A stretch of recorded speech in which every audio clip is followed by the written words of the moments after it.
قلت الولاد للمدرسة وقلت مفيش نوم بقى، انا اعمل حاجة كده حلوة والدنيا ساكتة خالص، اعمل حاجة كده حلوة افطر بيها مع كوباية شاي وحليب واطبطب على نفسي بيها، والولاد كمان ترجع تلاقيني عاملة لهم حاجة حلوة. يلا بينا نسمي بالله ونصلي على الرسول عليه افضل الصلاة والسلام. اول حاجة معايا انا هجيب الخلاط وهحتاج معايا كوباية من الحليب، كوباية الا ربع من السكر، نص كوباية من الزيت، وكيس من كريم كراميل، واضرب الكلام الجميل ده كله في الخلاط لحد ما القوام ينعم معايا تماما. هاخد بقى كوباية من الخليط دوت واصبها معايا واركنها معايا على جنب، وبقية الخليط بتاعي هحتاج بضاية، ايوه هعملها ببضاية واحدة بس. شفت بقى؟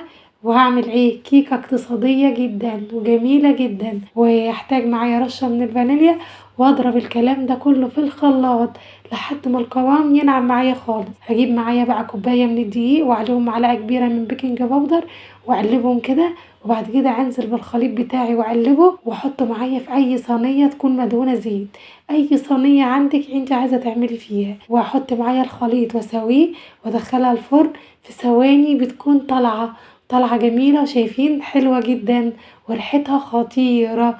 كيكه الكريم كراميل من الحاجات الحلوه السهله، التغيير في الكيكه والولاد بتفرح بيها وطعمها خطير. سبتها تبرد شويه واختبرتها بالخله الاول، شايفين الخله طلعت نضيفه، يبقى كده الكيكه بتاعتنا استوت تماما. اجيب بقى الكوبايه فاكرينها اللي انا قلتلكوا عليها، اخدها بقى كده واحطها معايا فوق الكيكه واسويها، وبكيس الكراميل ازين بيه بقى بتاع الكيكه بتاعتي. يا خرابي على الجمال وعلى الحلاوه، وتقطعها كده مع كوبايه شاي وحليب وهتبقى اخر روقان. لو عجبكم الفيديو ما تنسينيش في اللايك والشير واشتراك في القناه علشان يوصلكوا كل جديد.